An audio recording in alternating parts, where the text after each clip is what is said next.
नमस्कार विद्यार्थियों। बीए भाग प्रथम का प्रथम प्रश्न पत्र राजनीति विज्ञान के मूल आधार के अंतर्गत विगत व्याख्यान में हमने अधिनायक तंत्र की मुख्य विशेषताएं, उसका अर्थ, उसके लक्षण के बारे में पढ़ा था। आज मैं आपको उसी क्रम में आगे अधिनायक तंत्र के क्या कमियां हैं, क्या दोष हैं, उनके कौन कौन से गुण हैं, इसके बारे में चर्चा करूंगी। अधिनायक तंत्र का अर्थ मैंने आप लोगों को बताया था उस समय। जो मुख्य लक्षण अर्थ के आधार पर, उसकी परिभाषाओं के आधार पर हमारे सामने आए, वो ये थे कि यह एक पुलिस राज्य होता है जिसमें शक्तियों का केंद्रीकरण होता है और एक सर्वाधिकारवादी राजनीतिक दल होता है। ये एक ऐसी शासन व्यवस्था है जिसमें सार्वजनिक जीवन पर कठोर नियंत्रण होता है और प्रत्येक नागरिक के मन में यह भय उत्पन्न करने में विश्वास करता है। यह भय इस तरह का कि कोई भी व्यक्ति उस देश के खिलाफ नहीं बोल सकता, उसके खिलाफ कोई विद्रोह नहीं कर सकता। ये एक ऐसी शासन व्यवस्था है जो प्रजातंत्र के विपरीत हमें दिखाई देती है, क्योंकि इसमें एक दल, एक नेता और एक कार्यक्रम होता है, जबकि प्रजातंत्र में प्रजा प्रत्यक्ष या अप्रत्यक्ष रूप से शासन में भाग लेती है या शासन कार्य संपादित करती है। प्रजातंत्र में व्यक्तिगत स्वतंत्रता का प्रमुख रूप से ध्यान रखा जाता है, जबकि अधिनायक तंत्र को व्यक्तिगत स्वतंत्रता का शत्रु माना जाता है। तो इस शासन व्यवस्था में यानी अधिनायक तंत्र में बहुत सारी अच्छाइयाँ भी हमें देखने को मिलती है और ये अच्छाइयाँ ही इस शासन व्यवस्था के गुण के रूप में हम ले सकते हैं। तो अधिनायक तंत्र के गुण की बात हम करें, उनके एक एक गुणों के बारे में मैं आप लोगों को बताना चाहूँगी। सबसे पहला यदि हम लें तो वो है शासन में एकता और कुशलता। क्योंकि एक दल, एक व्यक्ति का शासन होता है इसमें, यानी शासन करने की सारी शक्ति एक व्यक्ति में निहित होती है, इसलिए कानून निर्माण की बात हो, चाहे प्रशासन व न्यायिक निर्णय, ये सभी कार्य इस एक व्यक्ति के द्वारा ही किए जाते हैं और एक ही व्यक्ति के अधिकार के अंतर्गत संपूर्ण शासन व्यवस्था होने के कारण इसमें शासन या शासक संगठन में कार्यकुशलता और सरलता आ जाती है। अधिनायक का शासन सक्षम, शीघ्र एवं मितव्ययी होता है और यही कारण है कि प्रथम विश्व युद्ध के बाद अव्यवस्थित वातावरण में एक अधिनायक ही आर्थिक और सामाजिक जीवन का पुनरुद्धार कर सकता था, ऐसी भावना संपूर्ण विश्व में व्याप्त हो गई। दूसरा, जब हम इसमें देखते हैं कि उत्तरदायित्व का विभाजन नहीं होता तो एक व्यक्ति अपने उत्तरदायित्व का निर्वहन भली भांति करता है। प्रजातंत्र एक ऐसी शासन व्यवस्था होती है जिसमें किसी भी एक व्यक्ति का उत्तरदायित्व नहीं होता और उत्तरदायित्व विभाजित हो जाता है। इसीलिए एक दूसरे पर इसमें कोई भी यदि अनुत्तरदायित्व का काम होता है तो एक दूसरे पर उसको सौंप दिया जाता है, ढाल दिया जाता है। और यह कहावत यहाँ सही लगती है कि ये कहा जाता है, बहुतों का उत्तरदायित्व, किसी का भी उत्तरदायित्व नहीं रहता। लेकिन अधिनायक तंत्र में एक व्यक्ति संपूर्ण राष्ट्रीय हितों का संरक्षक होता है और वही अपने राजनीतिक कर्तव्यों के लिए उत्साहपूर्वक काम करता है, क्योंकि वो एक ही व्यक्ति उत्तरदायी होता है। संकट काल के लिए भी यदि हम बात करें तो प्रजातंत्र के अपेक्षा अधिनायक तंत्र ज़्यादा सफल शासन व्यवस्था कही जा सकती है, ज़्यादा उचित है कही जा सकती है, क्योंकि राष्ट्रीय संकट के समय शीघ्रतापूर्वक एवं अपूर्व साहसिकता के साथ कार्य करने की आवश्यकता होती है और प्रजातंत्र या कुलीन तंत्र में इस प्रकार कार्य नहीं किया जा सकता। संकट काल के अंतर्गत केवल एक अधिनायक ही आंतरिक प्रशासन एवं वैदेशिक संबंध का कार्य भली भांति करते हुए अपने देश की प्रतिष्ठा में वृद्धि कर सकता है। फिर है जैसे मितव्ययी शासन। अधिनायकवाद में प्रशासनिक अपव्यय बहुत कम हो जाता है, क्योंकि न तो शासन व्यवस्था के संबंध में लंबा चौड़ा प्रबंध करना पड़ता है और न ही कोई बार बार चुनावों की व्यवस्थाएं, क्योंकि बार बार चुनाव करना ये सब प्रजातंत्र में होता है और उसमें धन का काफ़ी अपव्यय भी होता है। लेकिन मितव्ययता अधिनायक तंत्र का एक महत्वपूर्ण गुण कहा जा सकता है। और इसी के साथ साथ जैसे राष्ट्रीय भावना का उदय अधिनायक तंत्र में ही हमें देखने को मिलता है, क्योंकि अधिनायकवादी व्यवस्था राष्ट्रीय भावना जागृत करने की दिशा में बहुत अधिक सहायक सिद्ध हुई है। जर्मनी और इटली इसके प्रत्यक्ष प्रमाण भी हमें देखने को मिले। इन सारी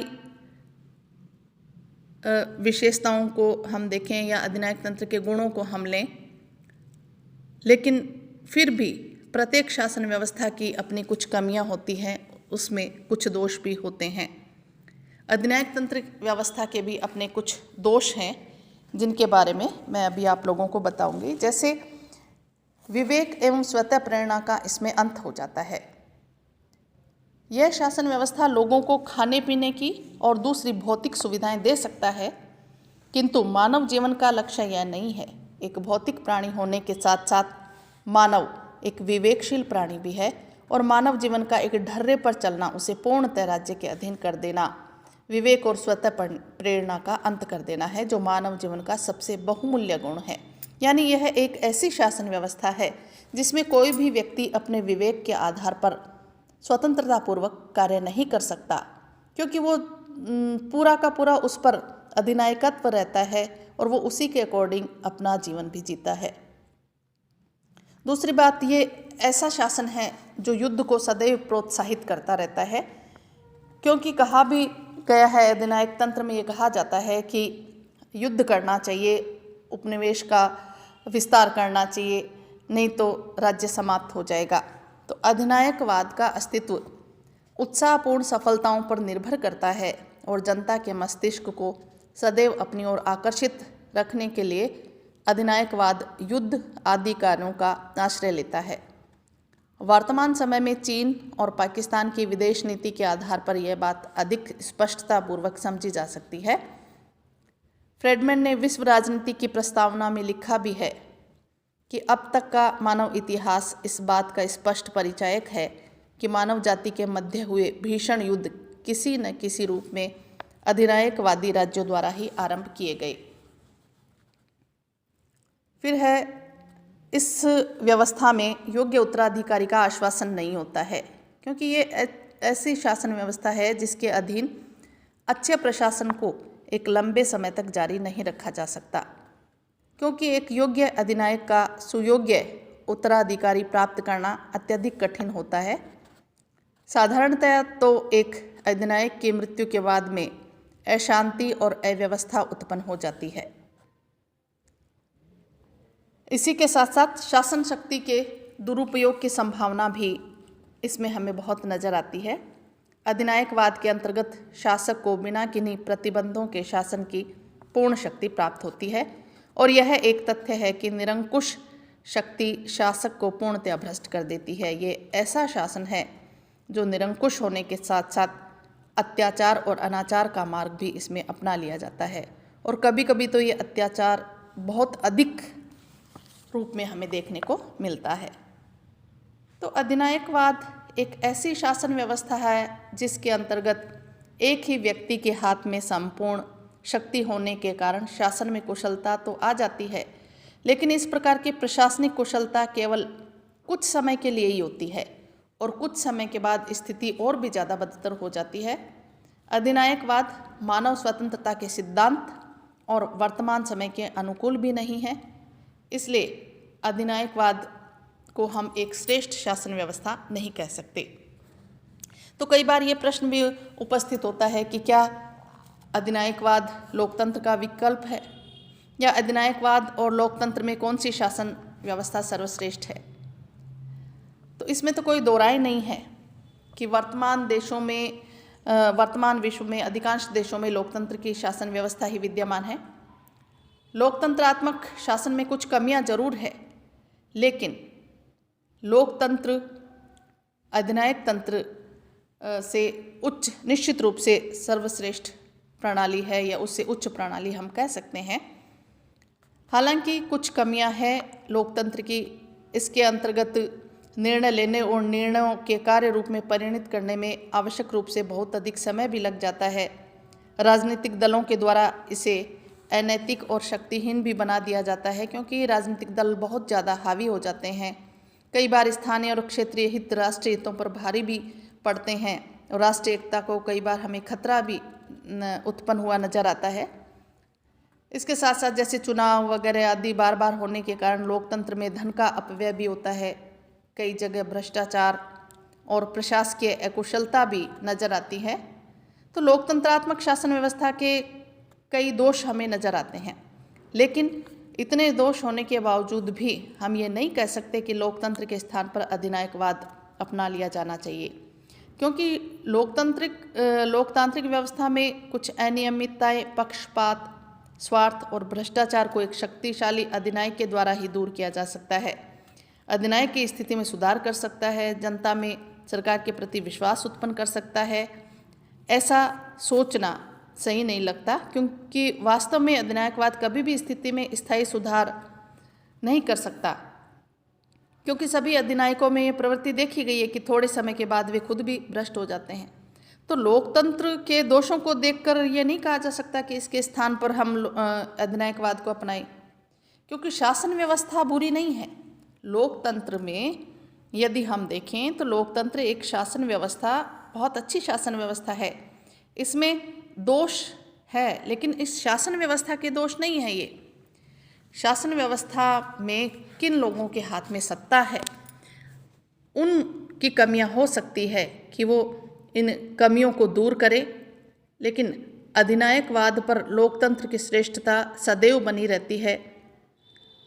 प्रत्येक व्यक्ति के व्यक्तित्व का विकास हो, चाहे समानता, व्यक्तिगत स्वतंत्रता या मौलिक अधिकारों की बात हो, ये सब हमें लोकतंत्र में ही संभव दिखाई देते हैं और लोकतंत्र ही एक व्यक्ति को ऐसे अवसर प्रदान करते हैं। इसमें स्वशासन के अधिक से अधिक अवसर प्रत्येक व्यक्ति के लिए विद्यमान रहते हैं और प्रत्येक व्यक्ति में सार्वजनिक चेतना, देश के प्रति भक्ति भावना, शासन व्यवस्था के प्रति जनता उत्तरदायी भी रहती है और शासक वर्ग को सीमित शक्तियां प्राप्त होती है। इसलिए कभी भी कोई भी शासक निरंकुश नहीं हो सकता, मनमानी नहीं कर सकता, क्योंकि उन्हें पता होता है कि चुनावों में दोबारा फिर वो सत्ता में नहीं आएंगे और जनता अपना फैसला सुना देगी। तो प्रत्येक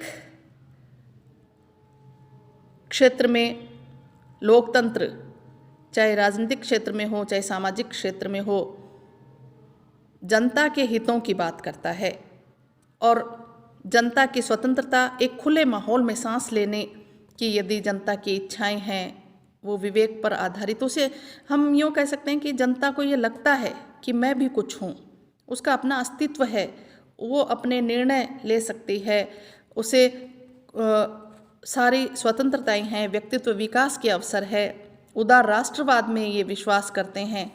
और इतना ही नहीं, लोकतंत्र ही एक ऐसी शासन व्यवस्था है जो अंतर्राष्ट्रवाद या विश्व शांति और विश्व बंधुत्व का मार्ग प्रशस्त करती है। युद्ध के हमेशा खिलाफ रहा है लोकतंत्र और अधिनायकवाद में युद्ध की बात की जाती है। युद्ध के द्वारा कहीं भी कोई भी लाभ नहीं हो सकता। किसी भी क्षेत्र में यदि हम देखें तो युद्ध हानिकारक ही है, जो कि अधिनायक तंत्र हमेशा युद्ध का समर्थन करता है। लोकतंत्र बहुत कार्यकुशल शासन व्यवस्था है, इसमें कोई दो राय नहीं है और कहीं भी कभी भी अधिनायकवाद की अपेक्षा लोकतंत्र का नागरिकों के चरित्र पर अधिक श्रेष्ठ प्रभाव पड़ता है। इसलिए हम कह सकते हैं कि अधिनायक तंत्र लोकतंत्र का विकल्प कभी नहीं है, ना हो सकता है और ना ही आगे होगा। धन्यवाद।